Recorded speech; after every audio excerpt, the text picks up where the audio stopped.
Hai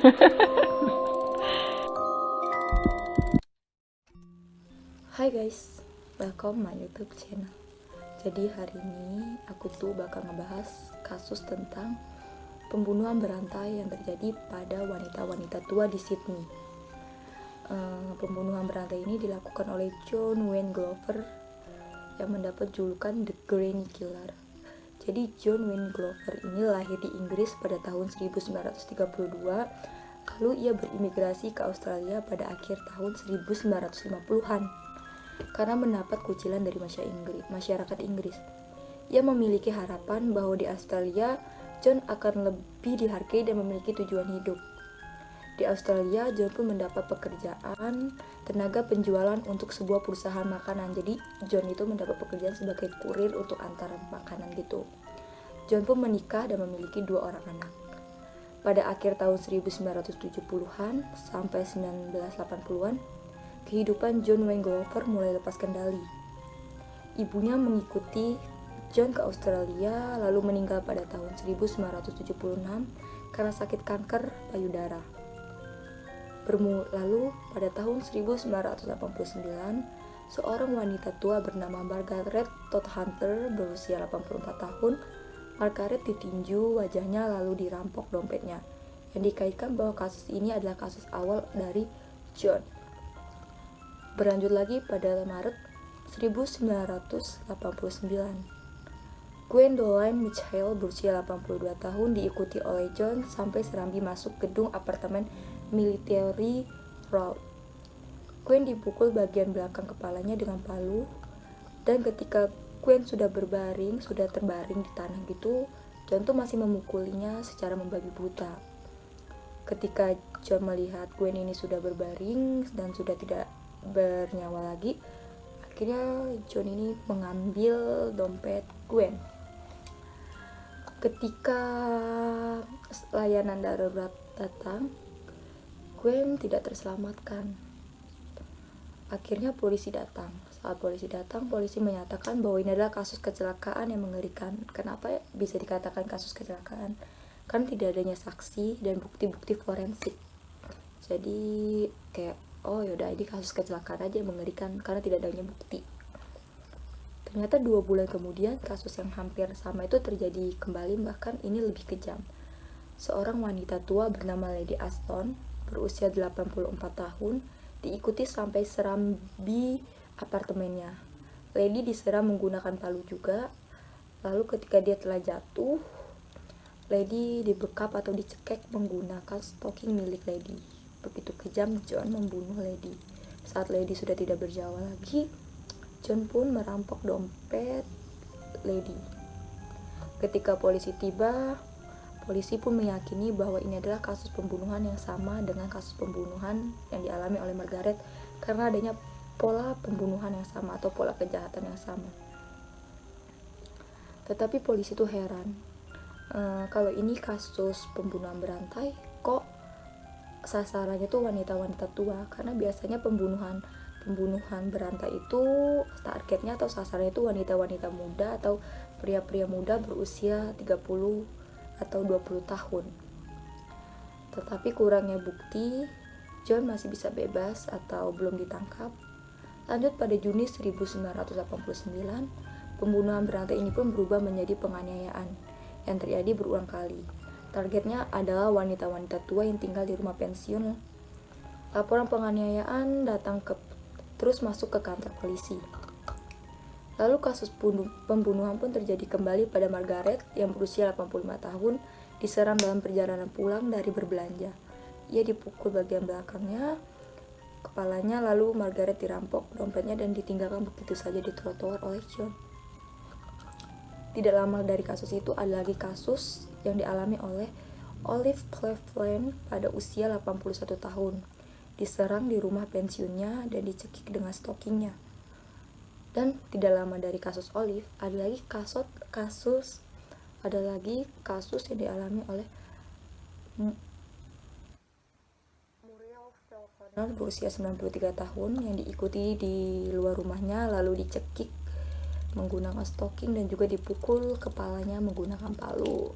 Ini menjadi kasus terakhir yang dilakukan oleh John, karena polisi mulai mengumpulkan bukti-bukti forensik dari setiap kasus-kasus yang dibuat oleh John ini. Tetapi sampai 1990 John tuh belum juga tertangkap. Karena itu John merasa percaya diri bahwa dia hebat, kayak wah sampai sekarang gue belum ditangkap, padahal udah melakukan beberapa kasus kejam. Jadi dia tuh melakukan aksinya lebih percaya diri lagi. Pas dia lagi nganterin makanan ke rumah sakit, dia itu melakukan hal tidak senonoh kepada seorang wanita tua yang dilihat oleh perawat. Jadi perawat itu kayak mergokin John ini melakukan hal tidak senonoh kepada wanita tua. Akhirnya perawat ini hampir menangkap John, tapi John berhasil kabur. Tapi perawat tetap menelpon polisi dan memberitahu kasus ini terjadi pada wanita tua. Walaupun John tidak tertangkap, ternyata perawat ini kenal dengan John, karena John itu yang suka nganterin makanan dari makanan ke rumah sakit dari tempat kerjanya John ini. Jadi pasti perawat udah kenal lama kan. Akhirnya bukti-bukti pun dikumpulkan, alamat John pun sudah didapatkan. Akhirnya polisi pun mengirimkan surat cinta, surat panggilan untuk wawancara ke kantor polisi. Tetapi John tuh tidak hadir. Polisi tuh sampai yang kayak, orang ini nggak menghargai polisi ya, udah dipanggil untuk wawancara kok tidak hadir. Akhirnya usut punya usut, ternyata John itu melakukan aksi bunuh diri dengan cara menggantungkan dirinya di kamar mandi, tetapi berhasil diketahui. Akhirnya dia dilarikan ke rumah sakit. Jadi perawat yang nelpon polisi memberitahu, dan akhirnya pas diselidikin, John itu memiliki catatan kecil yang ditemukan oleh perawat dengan tulisan no more nek. Mungkin dia udah udah lelah. Lalu ketika diwawancarai, John ini tidak mengakui perbuatannya terhadap kasus-kasus pembunuhan berantai yang terjadi oleh wanita tua di Sydney. Dia kayak ngeles, enggak lah, bukan gua, kok gua sih, kok bisa kalian itu menuduh gua ini tanpa bukti gitu. Akhirnya John pun dibebaskan dalam pengawasan. John pun meminta izin untuk pergi ke rumah kawannya. Akhirnya John itu pergi ke rumah kawannya, tetapi dalam pengawasan, jadi polisi itu ikut. Saat polisi ini ikut, kok John ini udah 3 jam gak keluar dari rumah kawannya ini. Akhirnya karena polisi menaruh kecurigaan dengan John, ya iyalah, siapa yang gak naruh mencurigakan dengan seorang pembunuh. Akhirnya pas polisi masuk ke rumah kawannya John, bener aja dong, kawannya John ini sudah meninggal dengan keadaan yang sama dengan kasus-kasus pembunuhan yang dilakukan oleh John sebelumnya, yaitu dengan cara memukul kepala korbannya dengan palu. Pas dilihat lagi, akhirnya polisi nyari, loh Johnnya mana? Pas digeledah rumahnya, ternyata John itu sedang melakukan aksi bunuh diri dengan cara menggantungkan dirinya di kamar mandi. Akhirnya John pun ditangkap, lalu disidang pada tanggal 28 Maret 1990. Tetapi John Glover tuh tidak pernah mengakui perbuatannya. Kayak, lo bisa menyidang gue tanpa alasan yang kuat, berarti itu bukan gue yang membuat. Kata John tuh begitu kurang lebihnya. Tetapi karena sudah adanya 6 kasus pembunuhan yang dibuat oleh John dengan pola yang sama, akhirnya John pun dijatuhi dengan 6 dakwaan pembunuhan secara berantai. Kemudian ia dengan hukuman 6 hukuman seumur hidup dengan rekomendasi dia tidak akan pernah dibebaskan. Dan saat sidang selesai, hakim itu menyatakan bahwa ia berurusan dengan seorang tahanan yang sangat berbahaya. Seorang hakim aja sampai berbicara begitu. Ketika John keluar dari rumah sakit, polisi pun langsung memberikan surat untuk wawancara lagi, surat panggilan kepada John. Akhirnya John pun datang ke kantor polisi dan diwawancarai. Tapi pada saat itu John tuh sama sekali tidak mengakui bahwa kasus pembunuhan berantai yang terjadi oleh para wanita tua itu perbuatan dia.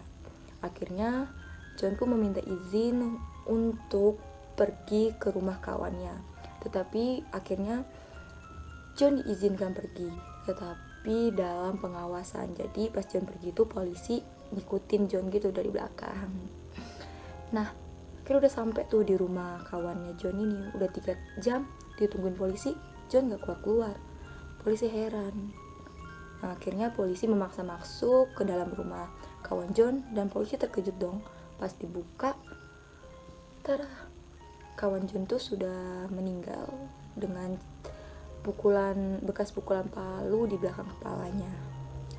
Lalu polisi pun mencari John di mana dong. Akhirnya pas dicari, John itu sedang melakukan upaya bunuh diri di kamar mandi. Akhirnya John pun dibawa ke kantor polisi.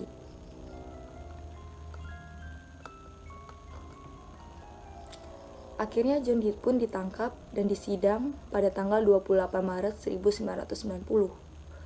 John Glover tidak mengakui kesalahannya sama sekali, karena kata John, tidak adanya bukti yang kuat. Padahal udah kuat banget ya tadi. Kalau dia tuh sudah melakukan pembunuhan kepada kawannya. Kayak dia, udah kuat, tidak beka-beka. Terus akhirnya John dihukum dengan 6 kasus pembunuhan, dengan dakwaan 6 kasus pembunuhan. Jadi dia tuh dapat hukuman 6 hukuman seumur hidup dengan rekomendasi dia tidak akan pernah dikeluarkan. Setelah selesai tuh sidangnya, hakimnya tuh ngomong, Hakim Wood menyatakan bahwa ia berurusan dengan seorang tahanan yang sangat berbahaya. Lalu seorang psikiater mengatakan John Wayne Glover telah membangun permusuhan dengan wanita-wanita tua sejak ia kecil. Jadi dia tuh sudah menanamkan rasa benci itu dari sama ibunya. Lalu saat dia menikah, dia memulai ada rasa benci itu kepada ibu mertuanya juga. Setelah kasus ini, John pun ditinggalkan oleh istrinya. Ya iyalah, apa ini istri nungguin dia, orang dia gak bakal keluar. Kasus ini John ditinggalkan oleh istrinya, dan istrinya yang diasingkan memutuskan pindah bersama kedua anaknya.